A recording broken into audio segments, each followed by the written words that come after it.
تو اس حکومت کے جو کچھ حکومت نے آج تک کیا ہے ان کو دیوالیہ بنا کے رکھ دیا ہے، اور عام آدمی جو ہے وہ بالکل زندہ رہنے کے قابل نہیں رہا. کوئی ایسا ادارہ آپ کو نظر نہیں آئے گا کہ اس ادارے کے بارے میں یہ کہا جائے کہ کہیں کوئی اچھائی کر کے کوئی پہلو کہیں نظر آتا ہے. تو ان حالات میں ہم تو میدان میں تھے، پہلے ہی سے تھے، اور اس اسنا میں پارٹی نے بھی اعلان کر دیا ہے، وہ بھی ایک جمہوری پارٹی ہے. جس طریقے سے وہ میدان میں آ رہی ہے یہ اس کا حق بنتا ہے. اور ان کے پی ڈی ایم جو ہے وہ آج بھی میدان میں ہے اور مسلسل الحمدللہ تاریخ چل رہی ہے.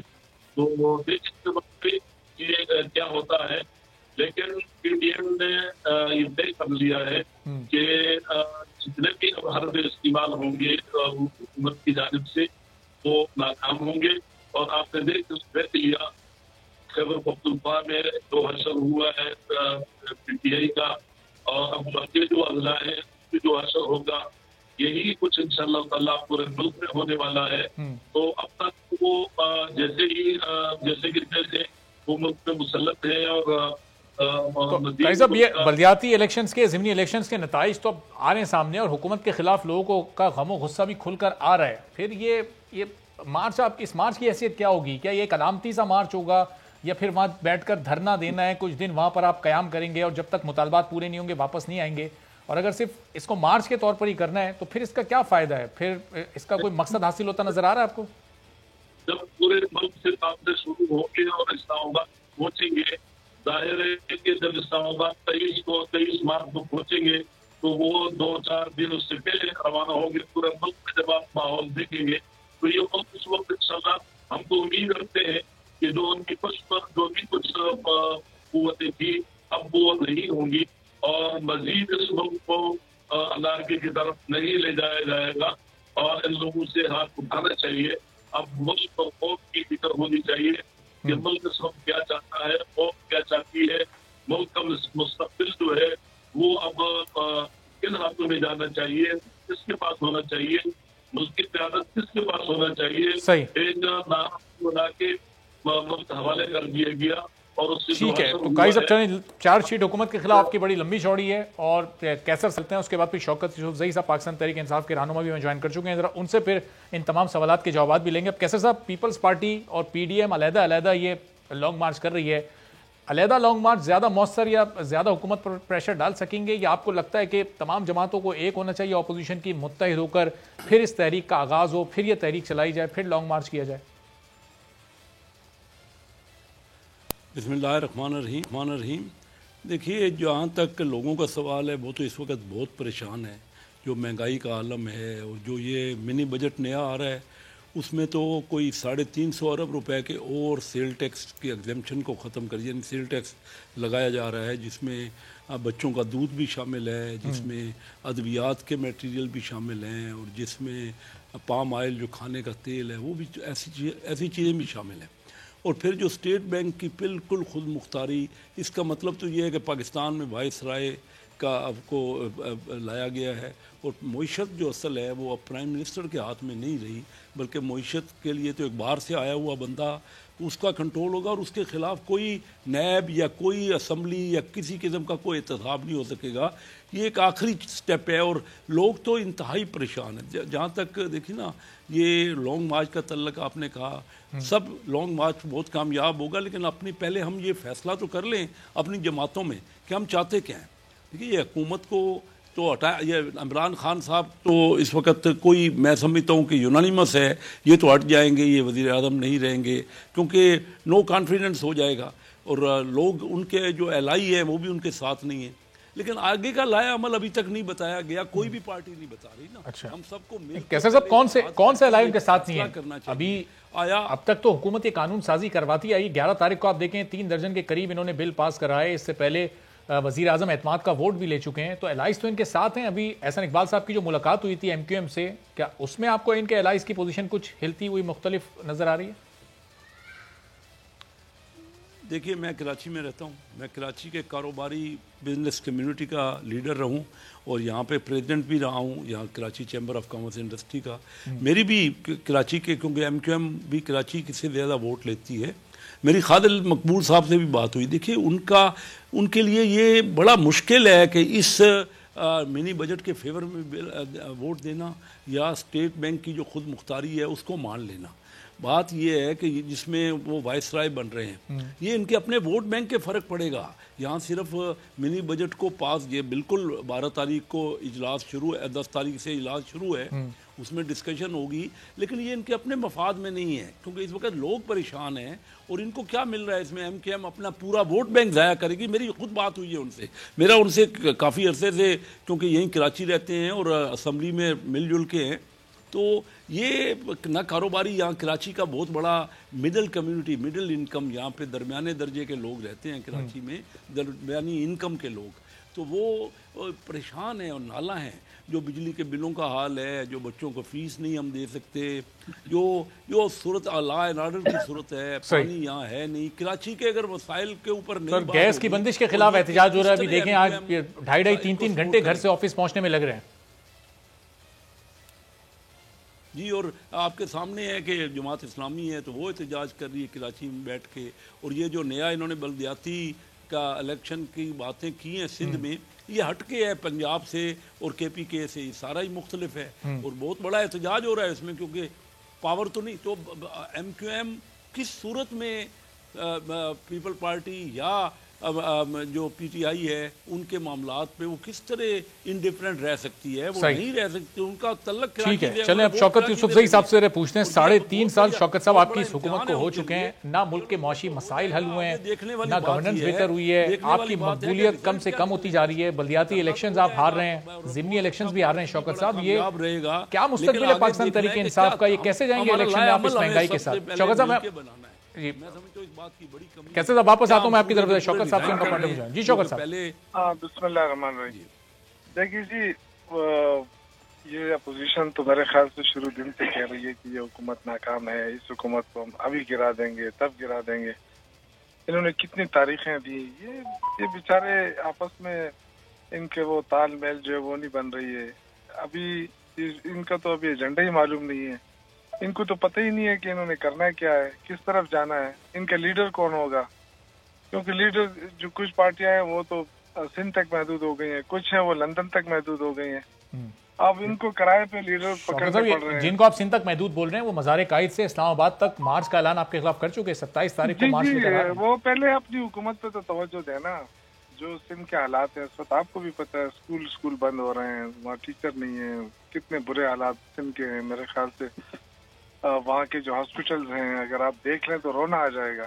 اور یہ وہ لوگ ہیں جو مسلسل تیسری مرتبہ حکومت کر رہے ہیں. یہ جو اگر اس طرح کے حالات اللہ نہ کرے کہ ہمارے کی پیدا ہوئے، ہم اگر خیبر پختونخوا میں ہمارا دوسرا پیریڈ ہے، لوگ یہ باتیں کرتے رہے، لیکن انشاءاللہ 2023 میں جب الیکشن ہوگا پھر پتہ چلے گا. اس دوسرے پیریڈ میں پھر لوگوں نے جے یو آئی پر اعتماد کیا ہے. مولانا صاحب کو سب سے زیادہ سیٹیں دی ہیں بلدیاتی الیکشن میں، آپ کو ریجیکٹ کر دیا.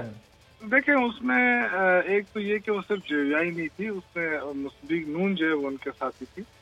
آپ کو پتہ ہونا چاہیے شرپاؤ گروپ ان کے ساتھ تھے.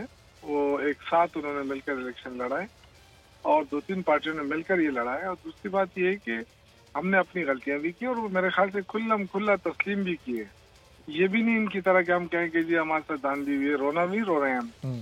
ہم یہ کہہ رہے ہیں کہ ٹھیک ہے ہم سے غلطی ہوئی ہے، انشاءاللہ آئندہ اس طرح کی غلطی نہیں کریں گے. اور وہ ہماری ٹیکنیکل غلطیاں تھیں اور اپنی تنظیمی غلطیاں تھیں جو ہمیں اس کا خمیازہ بھگتنا پڑا ہے. لیکن شوکت صاحب بہت سارے وزراء نے تو اس ہار کی وجہ مہنگائی کو قرار دیا. ظاہر ہے مہنگائی تو سب پورے ملک میں ایک حقیقت ہے.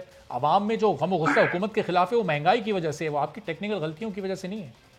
نہیں، مہنگائی تو خیر اپنی جگہ ہے، وہ تو لوگوں کو سمجھ بھی ہے نا کہ مہنگائی کیوں ہے. جن کو نہیں سمجھے وہ تو اپوزیشن جو ہے نا، وہ انہوں نے کافی شور مچایا، کافی کوشش کی کہ لوگوں کو نکال سکیں اس معاملے پہ. دیکھیں جب حکومت لوگوں کو نکال ہی نہیں سکی ہے تو آپ اندازہ کریں کہ لوگوں نے اس چیز کو، اس لیے کہ آج اگر آپ پیٹرول دیکھیں تو 300-400 روپے سے زیادہ فی لیٹر لندن کے اندر مل رہا ہے.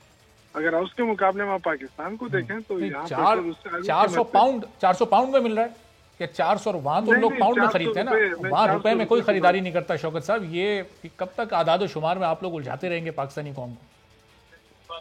پاکستان میں کیا دیں گے ہم؟ کیا کہا آپ نے؟ وہاں تو لوگ اپنی کرنسی میں خریدتے ہیں نا, وہاں پاؤنڈ میں خریدتے ہیں. پاؤنڈ میں بتائیں وہاں کتنے ملتا ہے پاکستانی روپے میں؟ 400 روپے فی لیٹر پڑتا ہے نا اپنی کرنسی. لندن کا ایک عام شہری پاکستانی روپے لے کر جاتا ہے وہاں اسٹیشن پہ, کہتا ہے 400 روپے میں 1 لیٹر مجھے پیٹرول دے دو. اگر دیکھیں یہ حساب کتاب تو اس لیے رکھنا پڑتا ہے نا کہ تیل ہم کون سا اپنا پیدا کر رہے ہیں, باہر سے منگوا رہے ہیں نا, تو ظاہر ہے اگر وہاں پہ تیل مہنگا ہوتا ہے, وہاں پہ آپ کو پتہ ہونا چاہیے کہ وہاں پہ کچھ عرصے پہلے 70 پاؤنڈ کا تھا, ابھی وہاں جا کے وہ 125 سے اوپر ہو گیا ہے. سبسکرائب کریں اور بیل دبائیں تاکہ کوئی خبر رہ نہ جائے.